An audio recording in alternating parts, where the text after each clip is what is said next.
Pierre Dubois contemplait Paris depuis la baie vitrée de son Penthouse à Neuilly-sur-Seine, le document médical crispé entre ses doigts tremblants.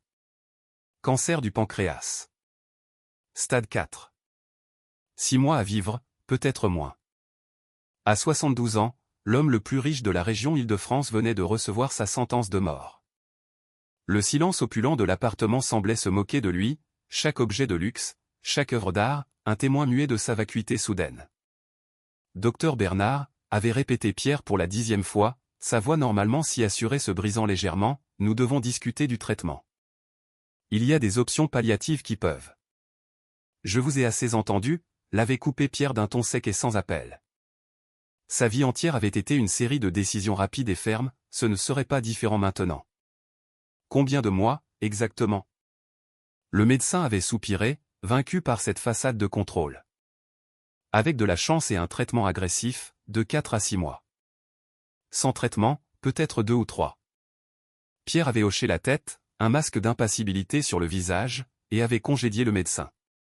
Il était resté seul dans la clinique privée parisienne, le regard fixé sur le rapport qui venait de dynamiter les fondations de son existence.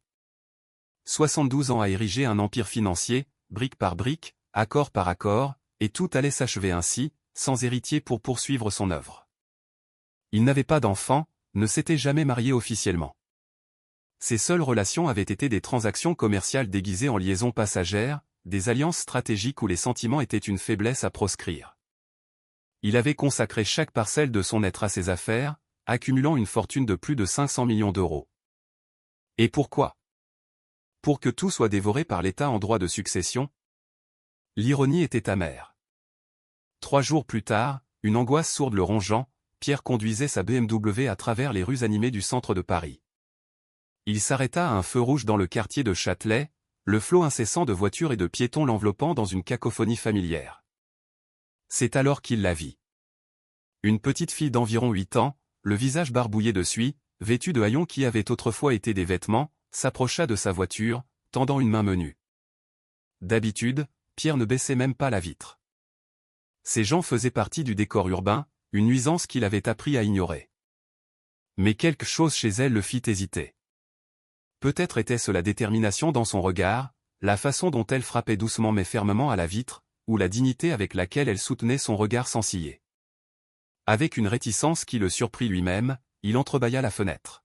« S'il vous plaît, monsieur, n'importe quoi pourrait aider.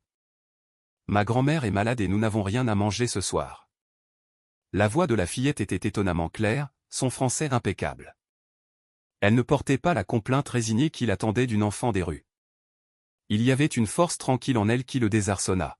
« Où sont tes parents ?» demanda Pierre, se demandant pourquoi il prolongeait cette interaction inconfortable. « Je n'ai pas de parents, seulement ma grand-mère, Monique. Elle m'a élevé, mais elle est très malade. Les médicaments coûtent cher. »« Et quel âge as-tu » ? 8 ans, monsieur. Je m'appelle Manon. Pierre l'observa plus attentivement. Sous la crasse et les vêtements usés, ses yeux brillaient d'une intelligence vive. Il y avait une étincelle en elle, une flamme qui toucha une corde sensible au plus profond de son cœur endurci. Le feu passa au vert, et les klaxons impatients se firent entendre derrière lui. Pierre attrapa son portefeuille et en sortit 2 billets de 20 €. Tiens. Et où habitez-vous ? Dans l'immeuble désaffecté de la rue de la Goutte d'Or, monsieur. Chambre 23. Pierre lui tendit l'argent et démarra, mais l'image de la fillette resta gravée dans son esprit. Toute la nuit, il repensa à Manon et à sa grand-mère malade. Pourquoi s'en souciait-il ? En 72 ans, il avait croisé des milliers de mendiants sans jamais ressentir la moindre compassion. Mais cette enfant était différente. Le lendemain, agissant à l'encontre de tous ses instincts, Pierre se rendit rue de la Goutte d'Or. L'immeuble était un squelette de béton abandonné, squatté par des familles sans abri. L'endroit était sordide, les murs couverts de moisissures, les escaliers sombres et dangereux, une odeur âcre d'humidité et d'égout flottant dans l'air. Il monta au 2e étage et chercha la chambre 23. La porte était entr'ouverte.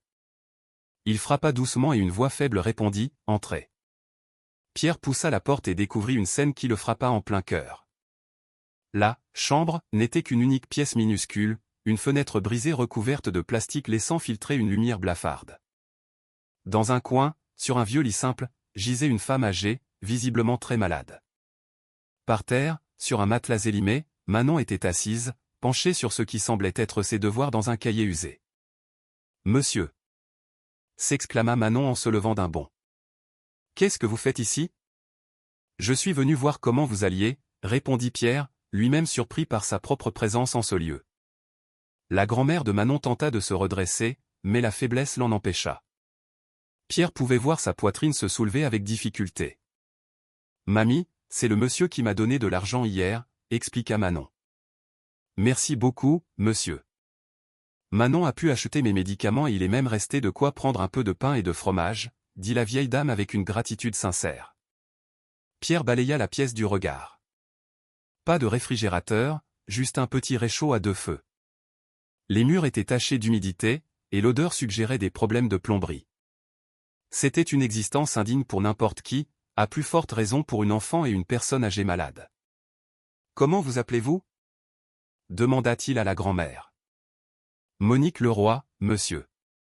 Et voici ma petite-fille, Manon Leroy. Je m'occupe d'elle depuis la mort de ma fille, il y a 5 ans. De quelle maladie souffrez-vous ?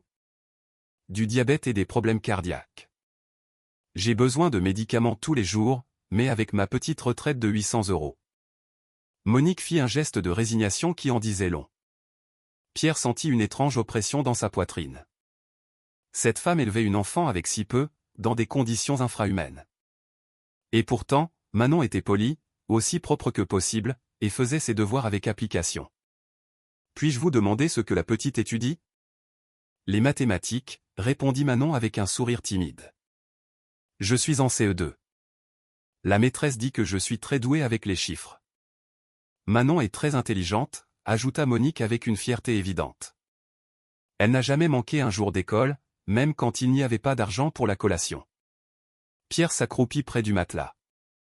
Les exercices étaient des multiplications et des divisions, et elle les résolvait avec une aisance déconcertante. « Tu aimes l'école ? » ?»« J'adore. Je veux être médecin quand je serai grande, pour soigner mamie et les autres personnes malades. » Pour la première fois depuis des décennies, Pierre sentit son cœur se serrer. Cet enfant, vivant dans la misère, rêvait encore d'aider les autres. Il y avait là une pureté qu'il avait perdue depuis si longtemps. « Je vais vous laisser un peu plus d'argent, » dit Pierre en sortant son portefeuille. « Ce n'est pas la peine, monsieur, » répondit vivement Manon. « Vous nous avez déjà aidés. Nous ne sommes pas des mendiantes. C'est juste que mamie est très maladée. »« Je sais, » dit Pierre doucement, « mais je veux aider. » Il laissa 200 € sur l'unique table de la pièce et partit en promettant de revenir. Toute la semaine, il ne put cesser de penser à Manon et Monique. Pour la première fois de sa vie, il se souciait d'autres personnes que des clients ou des partenaires d'affaires. La semaine suivante, Pierre retourna à l'immeuble désaffecté. Cette fois, il apporta des sacs de provisions et des médicaments achetés dans une pharmacie privée. Monique semblait un peu mieux, plus alerte. Manon était, comme toujours, plongée dans ses devoirs. « J'ai apporté quelques petites choses, » dit Pierre. « Monsieur, vous êtes si bon, mais pourquoi faites-vous cela ?» demanda Monique, perplexe. Pierre ne sut que répondre. Comment expliquer qu'il était mourant et que, d'une manière ou d'une autre, ces 2 âmes donnaient un sens à ces derniers mois ? « Parce que vous le méritez », fut tout ce qu'il put articuler. Manon s'approcha de lui, un dessin à la main. « J'ai fait ça pour vous, » dit-elle timidement. C'était un dessin au crayon de cire représentant un homme en costume à côté d'une fillette et d'une vieille dame. Tous souriaient sous un soleil jaune éclatant. En dessous, d'une écriture soignée, on pouvait lire « Merci d'être notre ange ». Pierre prit le dessin avec des mains qui, une fois de plus, se mirent à trembler. Cela faisait 50 ans que personne ne lui avait offert un cadeau fait avec le cœur. Il sentit ses yeux s'embuer et dut se détourner pour cacher son émotion. « Il est très beau, Manon. Je le garderai pour toujours. » Et il le ferait. Pour la première fois, il possédait quelque chose de plus précieux que l'argent. Au cours des semaines suivantes, Pierre se mit à leur rendre visite régulièrement. Il apportait toujours de la nourriture, des médicaments, des fournitures scolaires, mais il réalisait qu'il recevait bien plus qu'il ne donnait. Manon lui parlait de l'école, lui montrait ses excellentes notes et partageait avec lui ses rêves et ses espoirs. Monique lui racontait des bribes de sa vie, comment elle avait élevé sa fille seule et élevait maintenant sa petite fille avec presque rien. Vous savez, monsieur Dubois, lui dit Monique lors d'une de ses visites, Manon parle de vous tous les jours. Vous êtes devenu très important pour elle. Elle est devenue importante pour moi aussi, admit Pierre. C'était la vérité. Pour la première fois en 72 ans, il se souciait sincèrement d'autres êtres humains. Il se sentait utile, nécessaire, d'une manière que l'argent ne lui avait jamais procurée. Un mois après sa première visite, Pierre arriva à l'immeuble et trouva Manon en larmes dans le couloir. Monique s'était évanouie et avait été transportée à l'hôpital de la Pitié-Salpêtrière. Monsieur Dubois, mamie a fait une crise. Ils disent que c'est très grave, sanglota Manon. Sans hésiter, Pierre prit la fillette par la main et se rendit directement à l'hôpital. Il utilisa son influence pour obtenir des informations immédiates. Le diagnostic était sombre, infarctus aigu du myocarde. Elle avait besoin d'une intervention chirurgicale d'urgence, mais la liste d'attente à la sécurité sociale était longue. Nous allons la transférer à l'hôpital européen Georges Pompidou, décida Pierre. Je veux que le meilleur cardiologue de Paris s'occupe d'elle. Monsieur, ça doit coûter une fortune, dit Manon, les yeux écarquillés. Ne t'inquiète pas pour ça. Ta grand-mère va guérir. Pierre mobilisa ses ressources et son argent pour assurer à Monique le meilleur traitement possible. L'opération fut un succès, mais elle devrait rester hospitalisée au moins 2 semaines. Pendant ce temps, Manon n'avait nulle part où aller. Pierre n'hésita pas une seconde. Tu vas rester chez moi jusqu'à ce que ta grand-mère soit rétablie. Chez vous? Mais, monsieur. Pas de discussion. J'ai largement la place. C'est ainsi que Manon emménagea temporairement dans le Penthouse de Pierre à Neuilly-sur-Seine. La fillette fut éblouie par le luxe, la vue panoramique sur Paris, les meubles design, la cuisine ultramoderne, les 5 chambres. Monsieur Dubois, vous vivez tout seul dans ce grand château? Demanda-t-elle, admirative. J'ai toujours vécu seul, répondit-il. Ce n'est pas triste? La question simple de Manon le frappa de plein fouet. Si, c'était triste. Terriblement triste. Mais il ne se l'était jamais avoué. Parfois, admit-il. Maintenant, vous n'êtes plus seul. Je suis là, dit Manon avec un sourire qui illumina toute la pièce. La présence de Manon transforma la routine de Pierre. Pour la première fois, le Penthouse était vivant. La fillette se levait tôt, prenait sa douche dans la salle de bain en marbre comme si c'était la chose la plus naturelle au monde. Elle prenait le petit déjeuner avec lui, puis partait à l'école dans la voiture avec le chauffeur que Pierre avait mis à sa disposition. Le soir, ils dînaient ensemble et Manon lui racontait sa journée. Ensuite, ils faisaient les devoirs ensemble, une activité que Pierre n'aurait jamais imaginée à 72 ans. « Monsieur Dubois, vous êtes très intelligent », disait Manon quand il l'aidait en mathématiques. « Pourquoi n'avez-vous jamais eu d'enfant ?» De nouveau, la franchise désarmante de l'enfant. Je n'ai jamais eu le temps. J'étais toujours en train de travailler. C'est triste. Vous feriez un très bon papa. Pierre sentit son cœur s'emballer. Au fond de lui, il s'était toujours demandé ce que serait la vie avec une fille.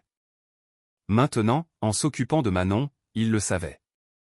Ce serait merveilleux. Une semaine plus tard, Pierre eut son premier rendez-vous de suivi avec le docteur Bernard. Les examens montraient une progression du cancer plus rapide que prévu. Monsieur Dubois, nous devons commencer la chimiothérapie immédiatement. Sans traitement, il ne vous reste au maximum que 2 mois. Et avec traitement? Peut-être 4 ou 5 mois. Je ne peux rien promettre de plus. Pierre quitta l'hôpital, son esprit tourbillonnant. 2 mois sans traitement, 5 avec. Dans les 2 cas, il ne verrait pas Manon terminer son année de CE2. Ce soir-là, alors qu'il l'aidait avec ses devoirs, elle remarqua son air sombre. « Monsieur Dubois, vous êtes triste ?»« Un peu, admit-il. »« Pourquoi ? Comment expliquer à une enfant de 8 ans qu'on est en train de mourir ? Parfois, les adultes ont des soucis de travail. Vous ne devriez pas travailler autant. L'argent n'est pas la chose la plus importante au monde. Et qu'est-ce qui est le plus important, alors ? Manon réfléchit un instant, puis sourit. Les gens qu'on aime. Comme j'aime mamie, et comme je vous aime, vous aussi, maintenant. Pierre sentit les larmes lui monter aux yeux. Cet enfant l'aimait. Quelqu'un l'aimait enfin. Pas pour son argent, pas par intérêt, mais sincèrement. Je t'aime aussi, Manon. C'était la première fois de sa vie qu'il prononçait ces mots. Le lendemain, Pierre prit une décision qui allait tout changer. Il appela son avocat, Maître Dupont. Je veux rédiger mon testament. Et je veux adopter un enfant. Monsieur Dubois, adopté à 72 ans. Oui. Et je veux que tout soit fait le plus rapidement possible. Monsieur, la procédure d'adoption est complexe, elle peut prendre des années. Je n'ai pas des années, dit froidement Pierre. Trouvez un moyen légal d'accélérer les choses. En attendant, je veux établir une tutelle temporaire. Puis-je vous demander quel enfant vous souhaitez adopter? Manon Leroy, 8 ans, actuellement sous ma garde temporaire. Maître Dupont resta silencieux un instant. Monsieur Dubois, je me dois de vous interroger sur les raisons de cette décision soudaine. Pierre regarda vers le salon où Manon regardait un dessin animé, son rire cristallin emplissant l'appartement. Parce que j'ai enfin trouvé quelque chose de plus important que mon argent. Cet après-midi-là, Pierre rendit visite à Monique à l'hôpital. Elle se remettait bien de l'opération, mais était encore faible. Monique, je dois vous parler de quelque chose de très important. Bien sûr, monsieur Dubois. Vous m'avez sauvé la vie. Je vous écoute. J'aimerais adopter Manon. Monique fut stupéfaite. L'adopter? Mais, monsieur. Je sais que cela semble étrange. Un homme de 72 ans qui veut adopter une enfant. Mais elle a changé ma vie, Monique. Pour la première fois, j'ai une raison de vivre. Monsieur Dubois, Manon est tout pour moi. Je le sais. Et vous pourrez la voir aussi souvent que vous le voudrez. En fait, je veux que vous veniez vivre chez moi. J'ai des chambres de libre et je peux m'assurer que vous receviez les meilleurs soins. Monique se mit à pleurer. Pourquoi faites-vous tout cela pour nous? Pierre prit une profonde inspiration. L'heure de la vérité avait sonné. Parce que je suis mourant, Monique. J'ai un cancer. Il ne me reste que quelques mois, et je veux m'assurer que Manon ait tout ce dont elle a besoin quand je ne serai plus là. Je veux lui léguer tout ce que j'ai construit. Oh, mon Dieu, murmura Monique. Mais je ne veux pas qu'elle le sache. Pas encore. Je veux que nos derniers mois ensemble soient heureux. Monique sécha ses larmes et regarda Pierre avec une immense gratitude. Monsieur Dubois, vous êtes un ange que Dieu a envoyé dans notre vie. Si c'est ce que vous souhaitez, j'accepte. Manon ne pourrait pas rêver d'un meilleur père. Merci, dit Pierre, ému. Je vous promets que je prendrai soin d'elle comme de ma propre fille. Elle l'est déjà, dit Monique avec un sourire. Quiconque vous voit ensemble s'en rend compte. Ce soir-là, Pierre parla à Manon de la possibilité de l'adoption. La fillette était radieuse.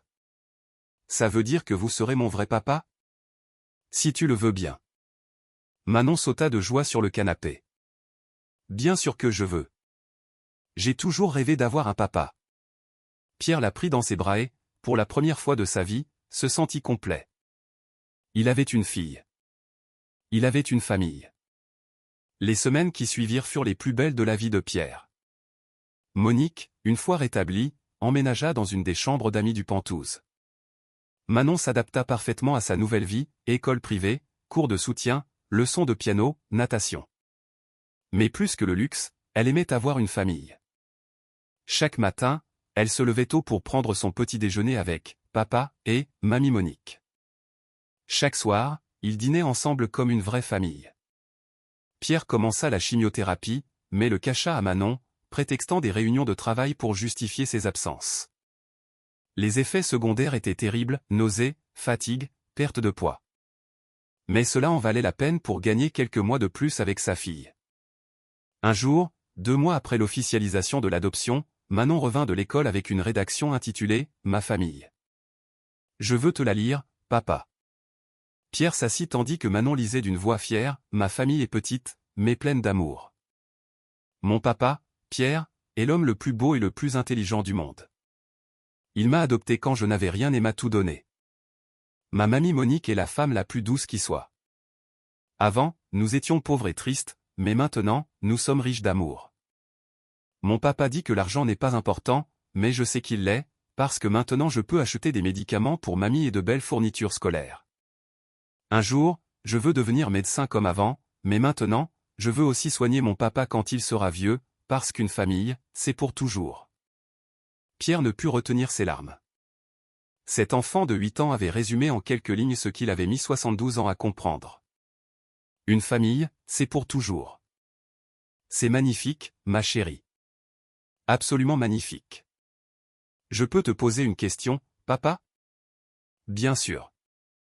Est-ce que tu es malade? La question le prit au dépourvu. Pourquoi me demandes-tu ça? Parce que parfois tu as l'air très fatigué, et Madame Denise, la femme de ménage, a dit qu'elle avait trouvé des médicaments bizarres dans ta salle de bain. Pierre respira profondément. Il ne voulait pas mentir à sa fille. Je suis un peu malade, oui. Mais les médecins s'occupent de moi. C'est grave? Un peu. Mais ne t'inquiète pas, j'ai les meilleurs médecins de Paris. Manon s'approcha et le serra fort dans ses bras. Je vais m'occuper de toi, papa. Je vais beaucoup étudier et devenir médecin très vite pour te guérir. Pierre la serra en retour, sachant qu'il ne vivrait pas assez longtemps pour l'avoir réalisé ce rêve. 3 mois plus tard, l'état de Pierre se détériora rapidement. Le cancer s'était propagé au foie. Les médecins parlaient en semaine. Pierre décida qu'il était temps de préparer Manon. Ma chérie, nous devons parler de quelque chose de très important. Qu'est-ce qu'il y a, papa? Tu te souviens quand je t'ai dit que j'étais un peu malade? En fait, je suis très malade, et les médecins disent que je vais peut-être bientôt aller au ciel. Manon resta silencieuse, puis ses yeux s'emplirent de larmes. Non, papa, je ne veux pas que tu partes. Moi non plus, je ne veux pas partir, ma chérie. Mais parfois, on n'a pas le choix. Mais si tu pars, je serai de nouveau toute seule. Jamais. Tu as mamie Monique. Et j'ai tout organisé pour que vous ne manquiez jamais de rien. En plus, j'ai nommé un très bon tuteur pour veiller sur vous.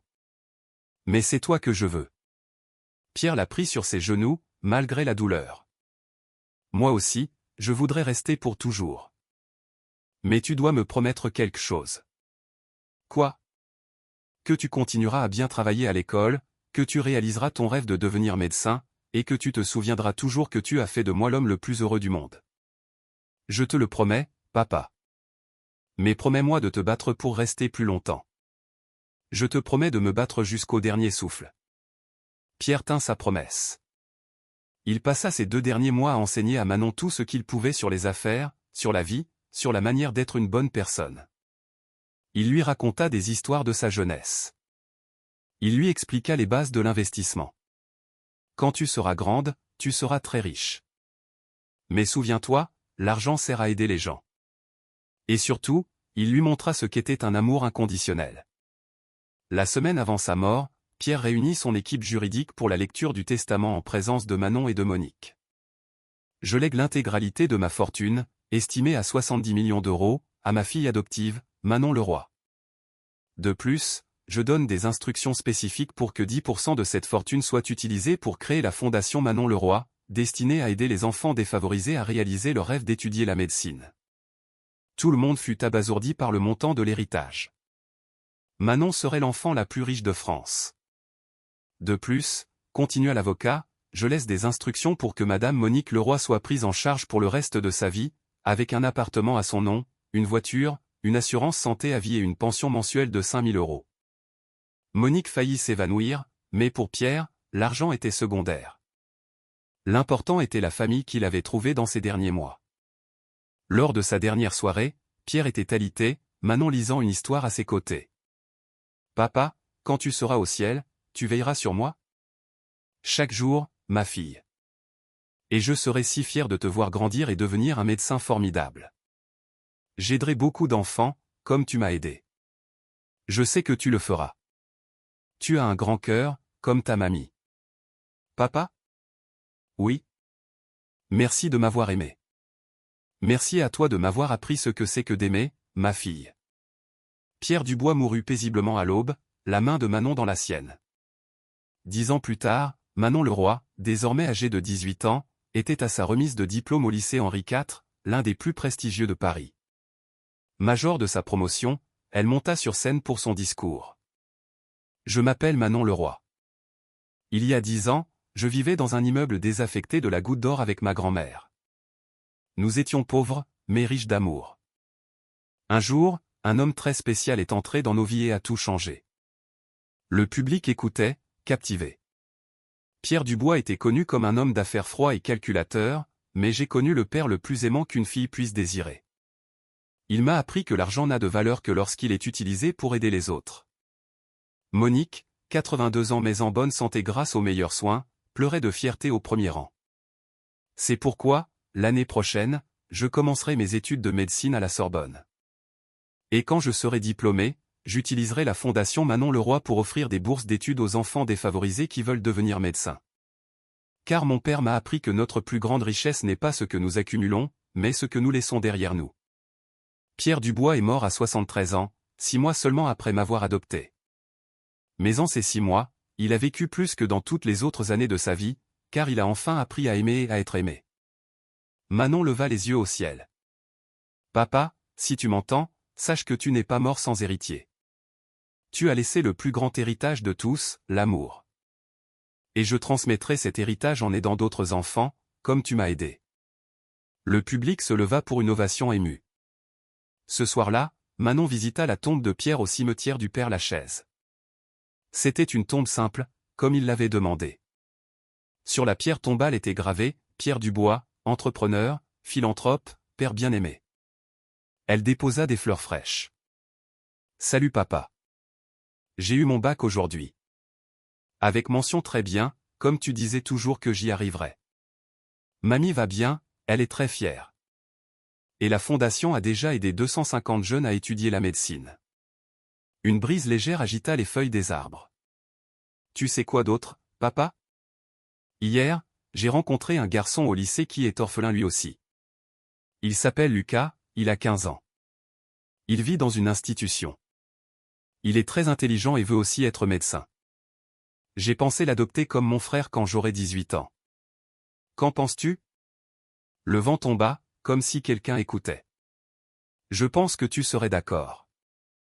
Après tout, tu m'as appris que la famille, ce n'est pas une question de sang, mais d'amour. Et il reste beaucoup d'amour dans notre cœur pour une personne de plus. » Manon se leva et embrassa la pierre tombale. « Merci pour tout, papa. De m'avoir montré que les miracles existent, qu'une petite fille des rues peut changer la vie d'un millionnaire, et qu'un millionnaire peut changer la vie d'une petite fille.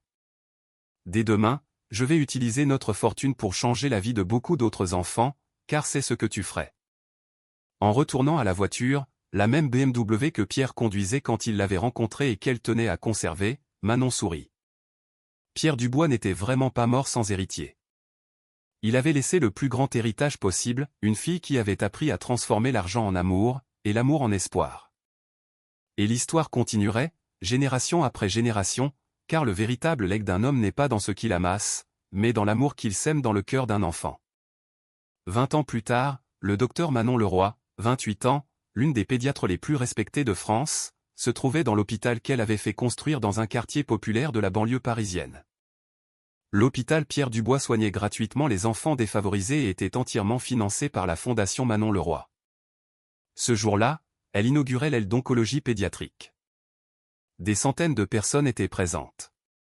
Il y a 20 ans, commença Manon, un homme très spécial m'a appris que notre vie n'a de sens que si nous servons les autres.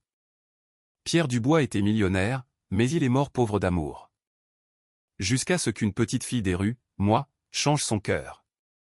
À ses côtés se trouvait Lucas Leroy, 25 ans, jeune médecin et son frère adoptif, et Monique, 92 ans, en fauteuil roulant mais l'esprit vif.